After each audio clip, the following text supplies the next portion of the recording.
The observation deck of the Corvin Pride fell silent as Commander Thelos watched the impossible unfold on the monitor below.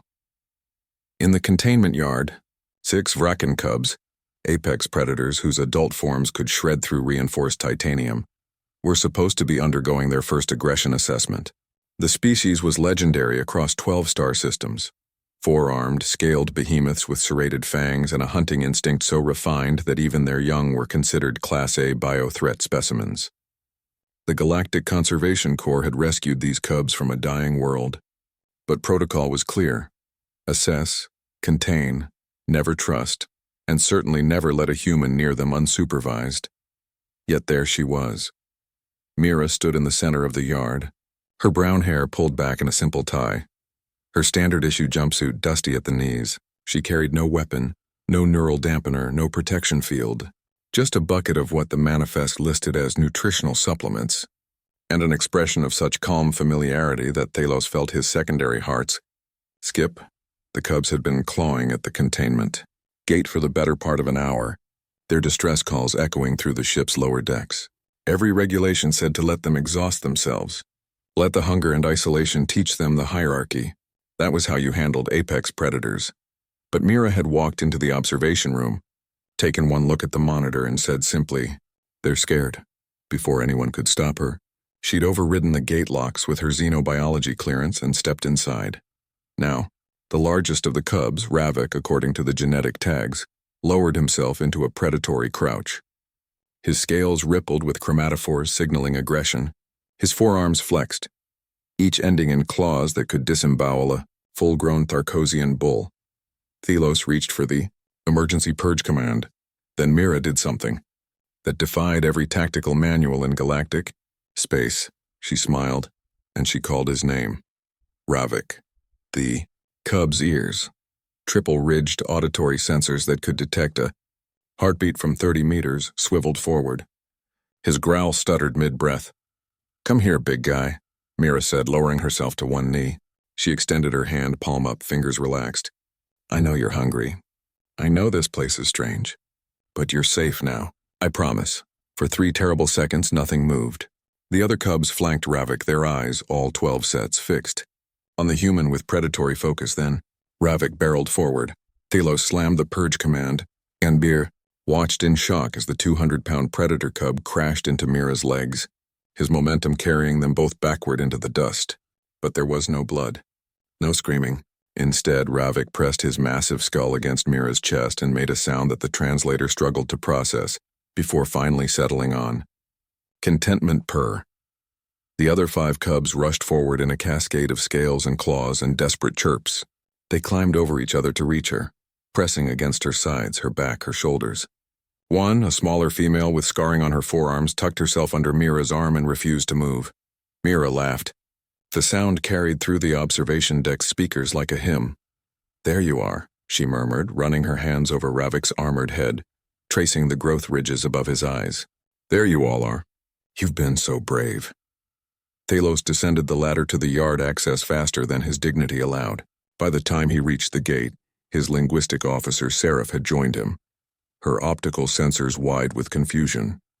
"Commander," Seraph whispered, "the cubs they're exhibiting juvenile bonding behavior, but that should be impossible. Vraken young don't imprint on other species. They barely tolerate their own parents." "I'm aware of the biology, officer. Then how?" Through the gate's transparency field, they watched Mira reach into her bucket and pull out something that made Thelos's translator hiccup with absurdity. Jerky strips. Dried meat from Earth. She tore one into pieces and hand-fed them to each cub in turn, murmuring their names like a ritual. Ravik ate from her palm with a gentleness that contradicted every fang in his jaw. "Humans," Thelos said finally, "have a word for this." "Do they not, Mira?" The human looked up, noticed them for the first time, and had the audacity to look sheepish. "I'm sorry, Commander. I know I broke protocol." "But they were crying. Crying." Thelos repeated the word like it was foreign. "They are predators. They're babies," Mira corrected, her voice firm. She scratched behind Ravik's ear, a gesture that should have cost her the hand, and the cub leaned into it with shameless devotion. "They lost their world, their families, Everything they knew. Fear doesn't stop just because you're dangerous. Seraph's sensors clicked rapidly, processing. You knew they would respond to you. I hoped, Mira admitted. Bracken neurology has similarities to Earth mammals. Pack bonding instincts, vulnerability windows in early development, and... She paused, smiling as the smallest cub, still tucked under her arm, nibbled sleepily at her sleeve. We've been doing this for a long time, longer than most species have had spaceflight. Wolves became dogs. Wildcats became companions. We learned that trust isn't about dominance. It's about showing up, being consistent, being safe. Your species domesticates apex predators for companionship, Thalos said slowly, deliberately, and transportation, and therapy, and search and rescue. Mira shrugged. We're good at making friends. Ravik chose that moment to flop onto his back, exposing his vulnerable underbelly, a gesture of absolute trust, and bat playfully at Mira's hand with claws that could shred hull plating. She booped his nose. The cub made a sound approximately equivalent to delighted giggle.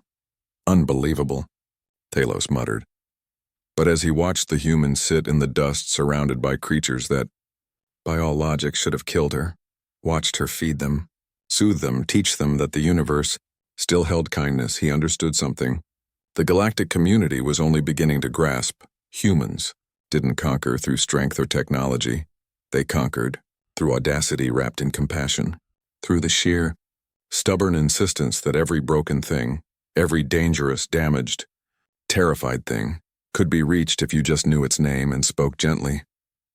Ravik licked Mira's face with a tongue designed to strip flesh from bone. She laughed and called him a good boy. And on that ship, orbiting a dead world where 6 cubs had lost everything, Commander Thalos made a note for his official report. Humanity's greatest weapon may not be their resilience in war.